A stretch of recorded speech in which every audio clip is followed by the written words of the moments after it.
Hello, എല്ലാവർക്കും സുഖമാണല്ലോ അല്ലേ? അപ്പോൾ നമ്മൾ എക്കണോമിക്സിൻ്റെ കോൺസെപ്റ്റുകൾ എക്സ്പ്ലെയിൻ ചെയ്യുന്ന വീഡിയോ സീരീസിൻ്റെ പുതിയ വീഡിയോയിലേക്ക് എല്ലാവർക്കും സ്വാഗതം. അപ്പോൾ ഇന്ന് നമ്മൾ നോക്കാൻ വേണ്ടി പോകുന്നത് നമുക്ക് എല്ലാവർക്കും അറിയാവുന്ന ഒരു പ്രധാനപ്പെട്ട എക്കണോമിക് കോൺസെപ്റ്റാണ്. നമുക്ക് എല്ലാവർക്കും അറിയാവുന്നത് എന്നുകൊണ്ട് ഞാൻ ഉദ്ദേശിച്ചത് നമ്മുടെ എല്ലാവരുടെയും ഡെയിലി ലൈഫിൻ്റെ ഭാഗമായിട്ട് നമ്മളെല്ലാവരും അനുഭവിക്കുന്ന ഒരു എക്കണോമിക് കോൺസെപ്റ്റ്. അതെന്താ നമ്മളെല്ലാവരും അനുഭവിക്കുന്ന എക്കണോമിക് കോൺസെപ്റ്റ്?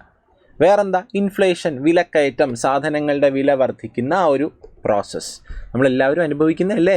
മുന്നേ സാധനങ്ങളുടെ വില എന്തായിരുന്നു, ഇന്ന് സാധനങ്ങളുടെ വില എന്താണ്, സാധനങ്ങളുടെ വില എന്തുമാത്രം വർദ്ധിക്കുന്നുണ്ട് എന്നുള്ളതൊക്കെ നമ്മുടെ ഡെയിലി ലൈഫിൻ്റെ ഭാഗമായിട്ട് നമ്മൾ കാണുന്നതല്ലേ? അപ്പോൾ അതുകൊണ്ട് തന്നെ ഈ കോൺസെപ്റ്റ് നിങ്ങൾക്ക് കുറച്ചും കൂടി നമുക്ക് റിലേറ്റ് ചെയ്യാൻ പറ്റുന്ന ഒരു സാധനമാണ്. അതുകൊണ്ട് ആ രീതിയിൽ തന്നെ കൺസിഡർ ചെയ്ത് പഠിക്കാൻ വേണ്ടിയിട്ട് ശ്രമിക്കാം. ഓക്കെ, നോക്കാം. അപ്പോൾ ഇൻഫ്ലേഷൻ എന്താണ്? ഇൻഫ്ലേഷൻ നമ്മൾ പൊതുവേ എല്ലാവരും തെറ്റിദ്ധരിക്കുന്ന ഒരു സാധനമാണ് ഇൻഫ്ലേഷൻ. അതായത് ഡെയിലി സാധനങ്ങളുടെ വില കൂടുന്നു, ഇന്ന് സാധനത്തിൻ്റെ വില കൂടി നാളെ കുറയുന്നത് ഇൻഫ്ലേഷൻ ആണ് എന്ന് നമ്മൾ പലരും തെറ്റിദ്ധരിക്കാറുണ്ട്. എന്നാൽ അത് ജസ്റ്റ് ഒരു പ്രൈസ് ഫ്ലക്ച്വേഷൻ മാത്രമാണ്.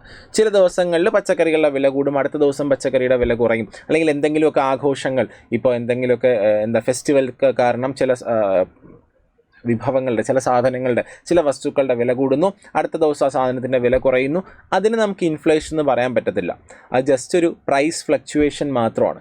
പിന്നെ എപ്പോഴാണ് സാധനങ്ങളുടെ വില വർധനവിനെ നമ്മൾ ഇൻഫ്ലേഷൻ എന്ന് പറയുക? അത് ഒരു പ്രൊലോങ്ഡ് പ്രൈസ് റൈസ്, അല്ലെങ്കിൽ ഒരു പ്രൈസ് റൈസ് ഒരു over a period of time, ഒരു persistent price rise over a period of ടൈമിനെയാണ് നമ്മൾ എന്തെന്ന് പറയുക? ഇൻഫ്ലേഷൻ എന്ന് പറയുന്നത്. അപ്പോൾ ഇൻഫ്ലേഷൻ എന്ന് പറയുമ്പോൾ ആ ഗ്രാഫ് ഇങ്ങനെ ആയിരിക്കും. ഒരു മാസം, 2 മാസത്തിനിടയ്ക്ക് സാധനങ്ങളുടെ വില എത്ര വർദ്ധിച്ചു, അല്ലെങ്കിൽ 2 വർഷത്തിനിടയ്ക്ക് സാധനങ്ങളുടെ വില എത്ര വർദ്ധിച്ചു, അല്ലെങ്കിൽ 6 മാസത്തിനിടയ്ക്ക് സാധനങ്ങളുടെ വില എത്ര വർദ്ധിച്ചു. അപ്പോൾ over a period of time. ശ്രദ്ധിക്കുക, അവിടെ എപ്പോഴും ഇൻഫ്ലേഷൻ നോക്കണമെങ്കിൽ 2 ടൈമിൻ്റെ 2 പോയിന്റുകൾ നമുക്ക് വേണം. ഫോർ എക്സാമ്പിൾ, 2024 സാധനങ്ങളുടെ വില 100 രൂപയായിരുന്നു, 2025 സാധനങ്ങളുടെ വില 110 രൂപയായി. അപ്പം നമുക്ക് 2 ടൈമിൻ്റെ 2 പോയിന്റുകളുണ്ട്, 2024 2025. അപ്പോൾ over a period of time 2024 നിന്ന് 2025 വന്നപ്പോൾ സാധനങ്ങളുടെ വില 10 രൂപ കൂടി. പക്ഷേ നമ്മൾ ഇൻഫ്ലേഷൻ 10 രൂപ എന്നല്ല പറയുക, പകരം എത്ര ശതമാനം വർധനവുണ്ടായി, എത്ര റേറ്റ്, എത്ര പെർസെൻറ്റേജ് ചേഞ്ച് എന്നാണ് നമ്മൾ പറയുക. എത്ര പെർസെൻറ്റേജാ? 10% ചേഞ്ച് ഉണ്ടായി, അല്ലെങ്കിൽ ഒരു 10% ഇൻക്രീസ് ആണ് പ്രൈസിലുണ്ടായത്. അപ്പോൾ ഇതിനെയാണ് നമ്മൾ എന്തെന്ന് പറയുക? റേറ്റ് ഓഫ് ഇൻഫ്ലേഷൻ, വിലക്കയറ്റ നിരക്ക്, അല്ലെങ്കിൽ പണപ്പെരുപ്പ നിരക്ക് എന്നൊക്കെ പറയുക. നിങ്ങൾ പലപ്പോഴും ന്യൂസ് പേപ്പർ വായിക്കുന്ന ആൾക്കാരല്ലേ, നിങ്ങൾ കണ്ടിട്ടുണ്ടായിരിക്കും പേപ്പറിനകത്ത് ഇപ്പോൾ നമ്മൾ റീറ്റെയിൽ ഇൻഫ്ലേഷൻ 14%, അല്ലെങ്കിൽ ഹോൾസെയിൽ ഇൻഫ്ലേഷൻ ഇത്ര പെർസെൻറ്റേജ് ആണ്, റീറ്റെയിൽ ഇൻഫ്ലേഷൻ 5% ആണ്, CPI ഇത്രയാണ് എന്നൊക്കെ പറഞ്ഞിട്ട് ന്യൂസ് കാണാറുണ്ട്. അപ്പോൾ എപ്പോഴും പറയുക സാധനങ്ങളുടെ വില കൂടിയ എമൗണ്ട് അല്ല, 100 രൂപ കൂടി, 200 രൂപ കൂടി എന്നല്ല പറയുക. പലപ്പോഴും നമ്മൾ ഹിന്ദുവൊക്കെ വായിക്കുന്ന സമയത്ത് അതിനകത്ത് കാണുന്ന 15%, അല്ലെങ്കിൽ 4%, അല്ലെങ്കിൽ 3% ഇൻഫ്ലേഷൻ കുറയുന്നൊരു ട്രെൻഡ് കാണുന്നുണ്ട് എന്നുള്ള വാർത്തകളാണ് നമ്മൾ കാണുന്നത്. അപ്പോൾ ഇൻഫ്ലേഷൻ എപ്പോഴും പെർസെൻറ്റേജ് ചേഞ്ച് ആയിട്ടാണ് നമ്മൾ പറയുക. അതാണ് റേറ്റ് ഓഫ് ഇൻഫ്ലേഷൻ. അപ്പോൾ ഒരു പോയിന്റുമായിട്ട് കമ്പയർ ചെയ്യുമ്പോൾ ടൈമിലെ മറ്റൊരു പോയിന്റിൽ സാധനങ്ങളുടെ വിലയിൽ എത്ര ശതമാനം വർധനവുണ്ടായി, എത്ര പെർസെൻറ്റേജ് ഇൻക്രീസ് ഉണ്ടായി എന്നതിനെയാണ് നമ്മൾ റേറ്റ് ഓഫ് ഇൻഫ്ലേഷൻ എന്ന് പറയുന്നത്. അപ്പോൾ ഒരു persistent price rise over a period of ടൈമിനെയാണ് നമ്മൾ എന്തെന്ന് പറയുക? ഇൻഫ്ലേഷൻ എന്ന് പറയുന്നത്. അപ്പോൾ ആ ഒരു ഐഡിയ നമുക്ക് കിട്ടി. എന്താണ് ഇൻഫ്ലേഷൻ, എന്താണ് വിലക്കയറ്റം? അപ്പോൾ ഇൻഫ്ലേഷൻ എന്ന് പറയുമ്പോൾ അതിനൊപ്പം ചേർത്ത് പറയാനുള്ള മറ്റൊരു ടേമാണ് ഡീഫ്ലേഷൻ എന്ന് പറയുന്നത്. നിങ്ങൾക്ക് എല്ലാവർക്കും അറിയാവുന്ന തന്നെയാണ് ഇൻഫ്ലേഷനും ഡീഫ്ലേഷനും. ഇൻഫ്ലേഷൻ സാധനങ്ങളുടെ വില ഉയരുമ്പോൾ, ഡീഫ്ലേഷൻ സാധനങ്ങളുടെ വില കുറയുകയാണ് ചെയ്യുന്നത്, അല്ലേ? ഒരു over a period of time സാധനങ്ങളുടെ പ്രൈസ് എന്ത് ചെയ്യുന്നു? താഴോട്ട് പോകുന്നു. അപ്പോൾ സാധനങ്ങളുടെ വില താഴോട്ട് പോവുകയാണ്, ഡിക്രീസ് ചെയ്യാണ്, കുറയുന്നു. അപ്പോൾ ആ ഒരു പ്രക്രിയ, ആ ഒരു ഫിനോമിനനെ പറയുന്ന പേരാണ് ഡീഫ്ലേഷൻ എന്ന് പറയുന്നത്. പണച്ചുരുക്കം എന്നൊക്കെ നമ്മൾ മലയാളത്തിൽ പറയാറുണ്ട്. ഇനി ഈ ഇൻഫ്ലേഷൻ എന്തുകൊണ്ടായിരിക്കും നമ്മുടെ രാജ്യത്ത് ഉണ്ടാകുന്നത്? എന്ത് കാരണം കൊണ്ടാണ് രാജ്യത്ത് സാധനങ്ങളുടെ വില കൂടുന്നത്?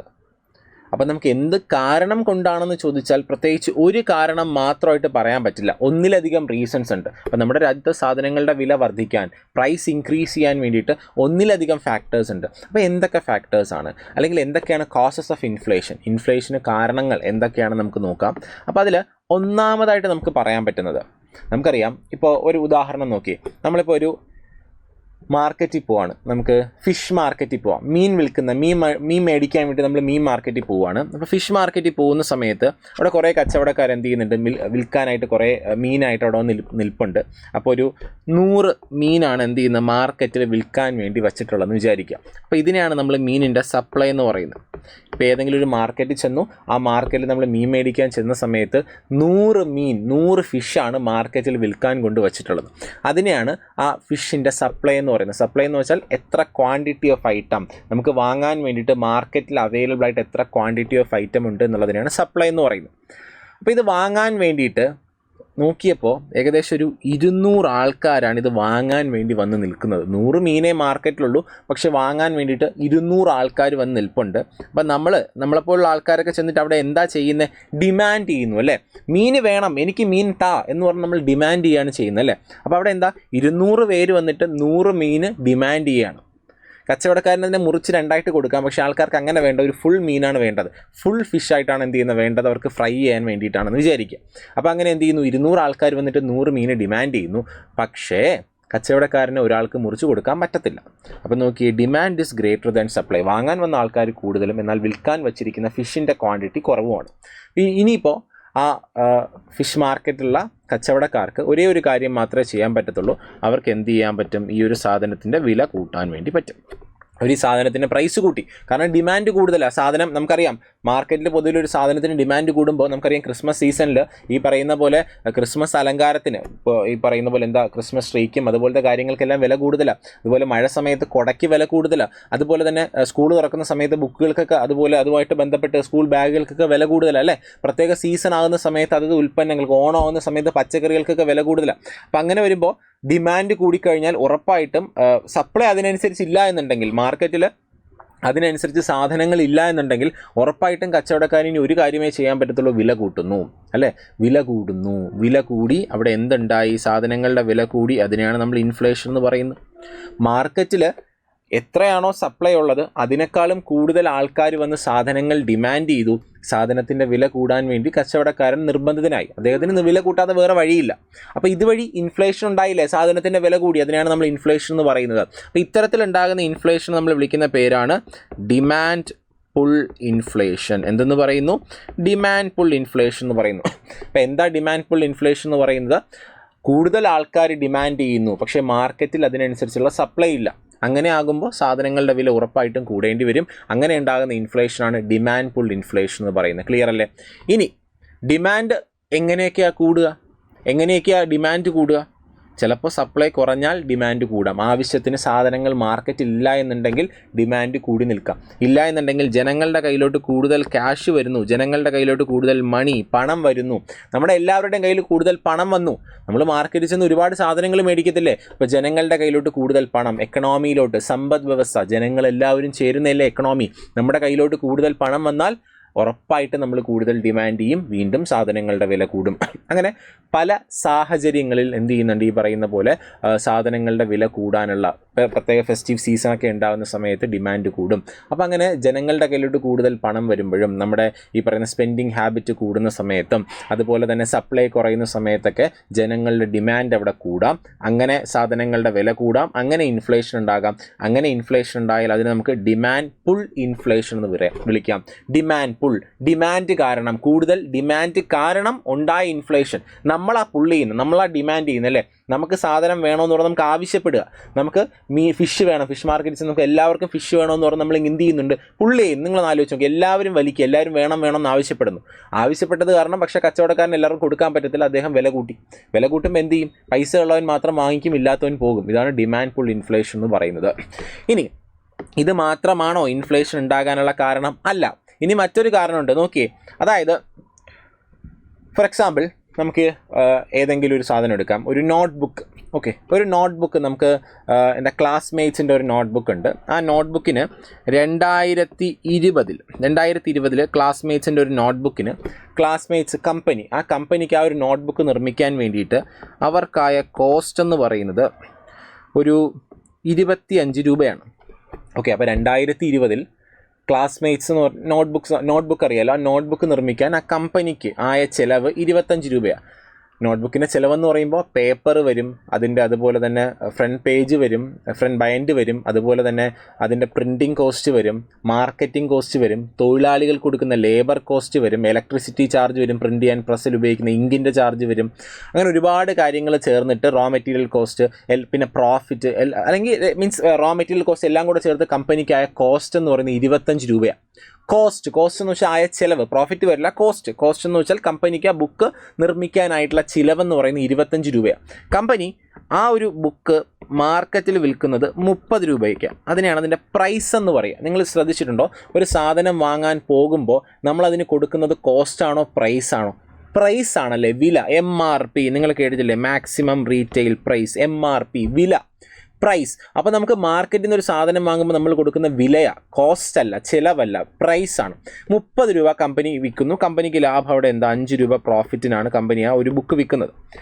പക്ഷേ 2025 ആയപ്പോൾ നിങ്ങളൊന്ന് ശ്രദ്ധിക്കുക, ലേബർ കോസ്റ്റ് കൂടി. ഉറപ്പായിട്ട് നമ്മുടെ രാജ്യത്ത് ഇൻഫ്ലേഷൻ ഉണ്ട്, അല്ലെങ്കിൽ ലേബർ കോസ്റ്റ്, തൊഴിലാളികളുടെ കോസ്റ്റ് കൂടി, റോ മെറ്റീരിയൽ കോസ്റ്റ് കൂടി, പ്രിൻറ്റിംഗ് കോസ്റ്റ് കൂടി, എല്ലാ കോസ്റ്റും കൂടി. അപ്പോൾ ഒരു ബുക്ക് നിർമ്മിക്കാൻ ഇപ്പോൾ 25 രൂപയല്ല കോസ്റ്റ് എന്ന് പറയുന്നത്. ഇപ്പോൾ ഒരു ബുക്ക് നിർമ്മിക്കാൻ 30 രൂപയാണ് ചിലവെന്ന് പറയുന്നത്. 30 രൂപയാകും ഇപ്പോൾ ഒരു ബുക്ക് നിർമ്മിക്കാനായിട്ട്. ഇനി കമ്പനിക്ക് ക്ലാസ്മേറ്റ്സിന് ആ സെയിം ബുക്ക് 30 രൂപയ്ക്ക് നമുക്ക് വിൽക്കാൻ പറ്റുമോ? പറ്റില്ല. കമ്പനി അതുകൊണ്ട് എന്ത് ചെയ്യും, ഈ ഒരു ബുക്കിൻ്റെ പ്രൈസ് 30-ൽ നിന്ന് 35 കൂടി, പ്രോഫിറ്റ് സ്റ്റിൽ എന്ത് ചെയ്യുന്നുണ്ട്, 5 രൂപ. അപ്പോൾ ശ്രദ്ധിച്ചേ, ഇതും ബുക്കിൻ്റെ വില കൂടിയതല്ലേ. 2020 30 ആയിരുന്നു, 2025 ആയപ്പോൾ 35 ബുക്കിൻ്റെ വില കൂടി. അപ്പോൾ നിങ്ങളൊന്ന് ശ്രദ്ധിച്ചേ, നേരത്തെ പറഞ്ഞ അതേ കാരണം കൊണ്ടാണോ ഇവിടെ ബുക്കിൻ്റെ വില കൂടിയത്? നേരത്തെ നമ്മൾ കൂടുതൽ മാർക്കറ്റിൽ ചെന്ന് ആവശ്യപ്പെട്ടു, നമ്മൾ മാർക്കറ്റിൽ നിന്ന് കൂടുതൽ ഡിമാൻഡ് ചെയ്തു, അതുകൊണ്ടാണ് എന്ത് ചെയ്ത് ബുക്കിൻ്റെ വില കൂടിയത്. എന്നാൽ ഇവിടെ ബുക്കിൻ്റെ വില കൂടിയത്, അല്ലെങ്കിൽ ഇവിടെ നേരത്തെ ഫിഷിൻ്റെ വില കൂടിയതാണ് പറഞ്ഞു, ഇവിടെ ബുക്കിൻ്റെ വില കൂടിയത് മാർക്കറ്റിൽ നമ്മൾ കൂടുതൽ ഡിമാൻഡ് ചെയ്തുകൊണ്ടാണോ? അല്ല. പകരം ഇവിടെ എന്ത് ചെയ്തു, കോസ്റ്റ് ഓഫ് പ്രൊഡക്ഷൻ ഇൻക്രീസ് ചെയ്തു, അല്ലേ? കോസ്റ്റ് ഓഫ് പ്രൊഡക്ഷൻ എന്ന് വെച്ചാൽ ഉൽപ്പാദന ചെലവ്, സാധനങ്ങൾ ഉൽപ്പാദിപ്പിക്കാൻ വേണ്ടി നമുക്കായ ചിലവാണ് കോസ്റ്റ് ഓഫ് പ്രൊഡക്ഷൻ എന്ന് പറയുന്നത്. പ്രൊഡക്ഷൻ കോസ്റ്റ് അത് കൂടി, ലേബർ കോസ്റ്റും അതുപോലെ റോ മെറ്റീരിയൽ കോസ്റ്റും, അങ്ങനെ പല കോസ്റ്റും കൂടിയതുകൊണ്ട് നമ്മുടെ പ്രൊഡക്ഷൻ കോസ്റ്റ് കൂടി. പ്രൊഡക്ഷൻ കോസ്റ്റ് കൂടിയത് കൊണ്ട് തന്നെ നമുക്കിനി 30 രൂപയ്ക്ക് വിൽക്കാൻ പറ്റില്ല, 35 രൂപയ്ക്ക് നമുക്ക് വിൽക്കാൻ വേണ്ടി പറ്റത്തുള്ളൂ. മനസ്സിലായല്ലോ? അപ്പോൾ ഇതും ഒരു ഇൻഫ്ലേഷൻ അല്ലേ, സാധനങ്ങളുടെ വില കൂടിയതല്ലേ. പക്ഷേ ഇതിനെ നമുക്ക് ഡിമാൻഡ് പുൾ ഇൻഫ്ലേഷൻ എന്ന് വിളിക്കാൻ പറ്റുമോ? പറ്റില്ല. നമ്മൾ ഇതിനെ വിളിക്കുന്നത് കോസ്റ്റ് പുഷ് ഇൻഫ്ലേഷൻ എന്നാണ്. എന്താ പറയുന്നത് ഇതിനെ? കോസ്റ്റ് പുഷ് ഇൻഫ്ലേഷൻ എന്നാണ് ഇതിനെ വിളിക്കുന്നത്. കോസ്റ്റ് പുഷ് ഇൻഫ്ലേഷൻ എന്ന് പറഞ്ഞാൽ എന്താ? കോസ്റ്റ് കൂടി, അതായത് ചിലവ് കൂടിയത് കൊണ്ട് തന്നെ പ്രൈസ് കൂട്ടാൻ കമ്പനി നിർബന്ധിതരായി. കോസ്റ്റ് ഇൻക്രീസ് ചെയ്തുകൊണ്ട് തന്നെ പ്രൈസ് കൂട്ടാൻ വേണ്ടി കമ്പനി നിർബന്ധിതരായി. അതിനാണ് കോസ്റ്റ് പുഷ്. നിങ്ങളൊന്ന് ആലോചിച്ച് നോക്കിയേ, പുഷ് അവിടുന്ന് തള്ളുന്നു, നമ്മൾ ആവശ്യപ്പെട്ടില്ല, നമ്മൾ ആവശ്യപ്പെട്ടതെന്ന് വെച്ചാൽ നമ്മുടെ ഭാഗത്തോട്ട് വലിക്കുക, അല്ലേ? നമ്മളെ ഭാഗത്തോട്ട് വലിക്കുന്നതിനാണ് പുള്ളെന്ന് പറയുന്നത്. നമ്മൾ ഇങ്ങോട്ട് തന്നെ ആവശ്യപ്പെട്ടപ്പോൾ ഡിമാൻഡ് കൂടി, പ്രൈസ് കൂടി, അതാണ് ഡിമാൻഡ് പുൾ ഇൻഫ്ലേഷൻ. എന്നാൽ കമ്പനി അവിടെ പ്രൊഡക്ഷൻ കോസ്റ്റ് കൂടിയത് കൊണ്ട് തന്നെ പ്രൈസ് കൂട്ടാൻ നിർബന്ധിതനായി. കമ്പനി പുഷ് ചെയ്തു, പ്രൈസ് പുഷ് ചെയ്തു, കോസ്റ്റ് കൂടിയുകൊണ്ട് പ്രൈസ് പുഷ് ചെയ്തു. നമ്മൾ എന്ത് ചെയ്തു? ഇതിനാണ് കോസ്റ്റ് പുഷ് ഇൻഫ്ലേഷൻ എന്ന് പറയുന്നത്. മനസ്സിലായല്ലോ? ഇനി ഒരുപാട് തരത്തിലുള്ള ഇൻഫ്ലേഷൻ, കോസസ് ഓഫ് ഇൻഫ്ലേഷൻ ഉണ്ട്. നമുക്ക് ഏറ്റവും പ്രധാനമായിട്ട് നോക്കാനുള്ള ഇത് രണ്ടുമാണ്. ഏതൊക്കെയാണ്? ഡിമാൻഡ് പുൾ ഇൻഫ്ലേഷനും അതുപോലെ തന്നെ കോസ്റ്റ് പുഷ് ഇൻഫ്ലേഷൻ. മനസ്സിലായല്ലോ? ഡിമാൻഡ് പുൾ ഇൻഫ്ലേഷൻ എന്ന് പറയുമ്പോൾ demand is greater than supply, അതുവഴി ഉണ്ടാകുന്ന ഇൻഫ്ലേഷൻ ഡിമാൻഡ് പുള്ളും. കോസ്റ്റ് പുഷ് ഇൻഫ്ലേഷൻ എന്ന് പറഞ്ഞു കഴിഞ്ഞാൽ എന്താണ്? കോസ്റ്റ് ഓഫ് പ്രൊഡക്ഷൻ കൂടുന്നത് വഴി ഉണ്ടാകുന്ന ഇൻഫ്ലേഷനാണ് കോസ്റ്റ് പുഷ് ഇൻഫ്ലേഷൻ എന്ന് പറയുന്നത്. ഇനി എനിക്ക് നിങ്ങളോടൊരു ചോദ്യം ചോദിക്കാനുണ്ടേ. whether inflation is good for our economy. നമ്മുടെ സമ്പദ് വ്യവസ്ഥയെ സംബന്ധിച്ചിടത്തോളം ഇൻഫ്ലേഷൻ നല്ലതാണോ മോശമാണോ? നിങ്ങൾ തന്നെ ഒന്ന് കമൻറ്റ് ഇട്ടേ. കാരണം അതിനെപ്പറ്റി നമ്മൾ നെക്സ്റ്റ് ക്ലാസ്സിൽ ഡിസ്കസ് ചെയ്യുന്നുണ്ടാകും. ഇൻഫ്ലേഷൻ എക്കണോമിക്ക് നല്ലതാണോ മോശമാണോ? പക്ഷേ നിങ്ങളുടെ അഭിപ്രായങ്ങൾ നിങ്ങൾ കമൻറ്റ് ബോക്സിൽ ഇടണം. നല്ലതാണെന്ന് പറയുന്നുണ്ടെങ്കിൽ എന്തുകൊണ്ട്, മോശമാണെന്ന് പറയുന്നുണ്ടെങ്കിൽ എന്തുകൊണ്ട്. അപ്പോൾ ഇന്നത്തെ വീഡിയോയിൽ നമ്മൾ കുറച്ച് കാര്യങ്ങൾ മാത്രമേ നോക്കിയുള്ളൂ. എന്താണ് inflation, 2 causes of inflation, demand പുള്ളും അതുപോലെ കോസ്റ്റ് പുഷും. അപ്പോൾ വീഡിയോ കണ്ട ആൾക്കാർക്ക് പറഞ്ഞ കാര്യങ്ങൾ മനസ്സിലായെന്ന് വിശ്വസിക്കുന്നു. So thank you.